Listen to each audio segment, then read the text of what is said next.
Okay, KJX, kamusta tayong lahat? Pag-usapan natin yung nangyari kagabi, no? So, bakit ba biglang bumagsak pa rin ang value ni BTC? Nakubad ako, sorry, kaya wala akong video. Bakit ba bumagsak yung value ni BTC kagabi? Ito, alas 8 to eh. So, talaga nagda-drop na siya. Tapos ito, pero kaya nga invalid to eh. Ito yung video natin, sinabi ko invalid tong trade na to, walang papasok. And then, bumagsak na alas 8, tapos biglang nagkaroon ng recovery ng alas 12, tapos biglang bumagsak ulit, no? Biglang bumagsak ulit ng pagdating ng 1, tapos nagkaroon ng rate cut. Nagkaroon ng rate cut ng 0.25, biglang umangat yan. Okay? Tapos nagkaroon ng FOMC, ayan, nagkaroon ulit ng drop. No? So, ayan yung mga nakita natin. No? Yung sa Federal Funds Rate, nag-positive, pero nung 2:30 FOMC, bigyan ng negative. No? Kung titingnan natin dito, ayan, sorry. So, Bitcoin, nakita ko lang to kay Cointelegraph, mga kapatid. Ayan.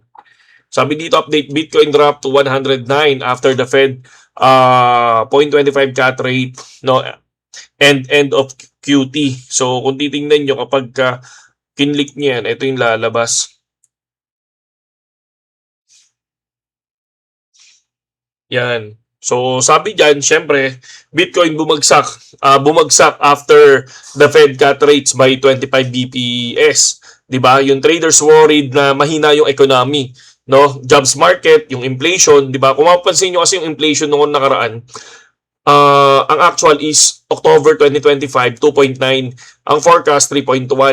Ang actual na lumabas is 3.0. So versus 2025 October inflation mas mataas versus 2024 2.9 inflation percent, no? Tapos BTC drop ng 6% kahit may rally, no? 'Di ba? Yung analysts expect more cuts kasi until 2026. Kaya lang, 'di ba, hindi aggressive si Jerome Powell doon sa statement niya, yung sa sinabi niya kasi hindi siya sure na magkakaroon ng rate cut ng this December. 'Di ba? Kaya syempre, kung titingnan nyo, mo yung 2.25. Tapos yung, 'di ba? Kasi nga ang bull market inaasahan natin kapag talagang totally bigyan mo kami ng sobrang sobrang ganda eh. Sobrang ganda ng rate cut eh. Kunyari 2%, 'di ba? Yun, maganda yun. So, kaya lang ngayon wala, mababa 0.25, 0.25, 0.25. Yun yung ibinibigay. 'Di ba?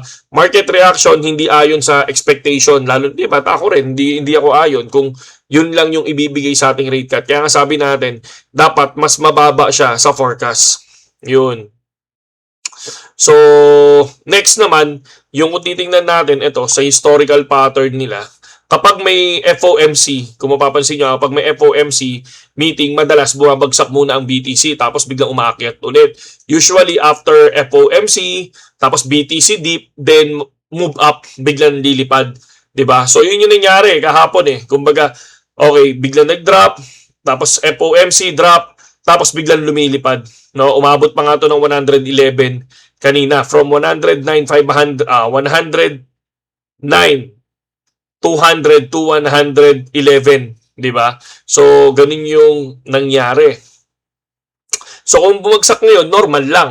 Siyempre yung market reaction pattern, 'di ba? Hindi ibig sabihin, sabi nga nila tapos agad yung bull market. Pero ako, yun yung dating pananaw ko, pero kasi ako talagang labas na yung spot natin eh. Kumbaga pinapanood ko na lang yung market. Para sa akin, tapos na yung ko, yung crypto ko ngayon, ngayong taon na to. Kumbaga titingnan ko na lang sa susunod na bear market. Siyempre, opportunity ng investor yung nangyari na biglang bumagsak yung value ni BTC. Tapos siyempre, sign yun na bumili sila. Tapos sabay biglang lilipad yung market. Yun yung karaniwan na attitude kasi, lalo-lalo na mga whales, no? Tapos sensitive pa yung market ngayon kung titingnan nyo dito, 'di ba? Sensitive pa yung market ngayon. To ano yung mangyayari after rate cuts, kasi yung mga trader ngayon hindi lang tinitingnan yung rate cuts, 'di ba? Iniisip din nila yung mga mangyayari after rate cuts. Tumaas ba yung job layoff sa US? Tariff war effect kay Trump policies, 'di ba? So AI sector bubble ba o totoong growth? Kung mapansin natin, hinihintay din natin ngayon kung ano yung kakalabasan ng tariff war ni President Donald Trump sa November 1. 'Di ba? Pero meron siyang ngayon eh. Meron siyang meeting ngayon, 'di ba, sa China. So, syempre, yung mga ninonotes natin dito, ako katulad ako, ninonotes ko dito, yung 0.25 cut rate price in na market, alam ng lahat na mangyayari kasi yan. Kasi kung titingnan nyo, ayan o, alam naman na eh. Kasi yung forecast for, ayan o, expected nga nila na mawawalan tayo ng 0.25. Pero syempre, ang inaasahan natin, sana kahit 3 to or 2, di ba? Para at least bullish. So, yun yung tinitingnan natin dyan, di ba? Next, yung ito, kung mababasa nyo to, kayo din, subukan nyo din to basahin. To, yan. Kung babasahin nyo yan, yung Fed announcement highlights yan. So, economy still growing pero moderate lang. Umangat ang ekonomiya pero sabi niya, moderate lang siya. Job growth naman daw humina. Unemployment is slightly tumaas. Inflation still elevated, hindi pa tapos yung laban, sabi niya nila. Pero inflation, kung mapapansin kasi natin, October 2024, 2.9% inflation tayo versus ngayon 2025, 3% inflation. Okay? Meaning, yung Fed is susuporta siya sa ekonomiya. Doon siya magfo-focus, doon siya titira ngayon. Pero hindi yung super bullish kasi may mga signs na slowdown pa rin. Kasi, di ba sabi niya sa FOMC, hindi niya sigurado na magkakaroon ng cuts, di ba, ang rate cuts pagdating ng December. Okay? Kaya overall, bakit bumagsak yung BTC? So, traders expectation, syempre, strong bullish, 'di ba?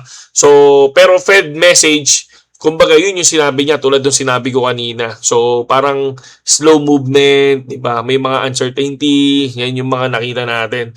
Kaya sell reaction muna sa risk asset like crypto. Yun yung nangyari ngayon, 'di ba? So, para sa akin yung suggestion ko naman diyan, normal dip after FOMC, syempre. Tapos, kung malakas naman ang loob natin, naniniwala pa rin kayo sa bull run, ha? Sa inyo naman na yan. Ako kasi, pinapanood ko na lang talaga ang market ngayon, mga kapatid. Kasi ayoko na yung nag-iisip ako ganun. Kasi may binubuo akong farm, di ba? Tapos ngayon, syempre sa susunod na ako niyan. Kaya tinitingnan-tingnan ko lang. Kaya minsan kapag tumatalpak ako sa future, mababa lang 1,000, 2,000, parang ganun. Tapos 20%, nag-out na ako, 400. Eh yung ina-out ko lang naman, hindi naman yun, ano ko, pangluho ko lang yun. Pangkape.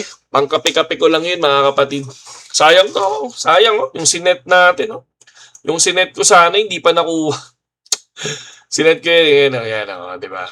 So, kaya lang, akala ko bababa. Hindi bumaba. Pero ngayon, tignan natin kung ano mangyayari dito. So, once to, bumaba dito, so, hindi muna ako mag-i-in kasi nagkaroon na ng big drop eh. Tingnan ko muna to kung gagawa ng istorya to. Ayan o, 1, 2, 3, 4, 5, 6, 7. So, kaya dito ako nag-check ngayon. No? Ngayon, pag binasag niya yan, diretso dito yan. Diretso dito yan. Ito kasi nakakatakot dyan eh, once binasag eh. Kasi nga kung titingnan nyo, ilang beses rejected. Pero once binasag yan, diretso yan. Okay? So, ano ba yung next? Grabe ito, 103. So, meron pa yan. So, pagdating dyan, titingin na ako sa 1-day time frame. Okay? Saludo sa inyo lahat KGX at check tayo ulit mga idol, no? PM nyo lang ako sa mga gustong pumasok sa Telegram pagka may mga kinakausap na rin ako. Kumbaga, syempre, hintayin nyo lang yung ano ko. Hintayin nyo lang yung PM ko sa inyo mga idol, okay? So, wag mainip para at least kahit mapano, di ba? Bakit yun? 108 dito, 109. Ayun. Okay. So, yun lang. At saludo sa inyo lahat. Sa mga wala pang BitGet, nandiyan yung link natin sa description. Saludo. Ay, hindi. Meron pa pala akong isa dito nakita, yung common. Tingnan nga natin. Wait lang Hindi ko kasi makita dito eh.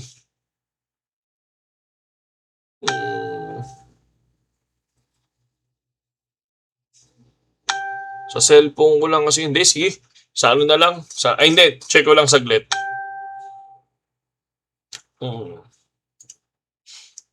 Meron tayong bagong event eh. On-chain earn, simple, future, squad, announcement. Teka lang Hindi ko makita. Sige. Siguro i-reels ko na lang. Saludo sa inyong lahat, KGX.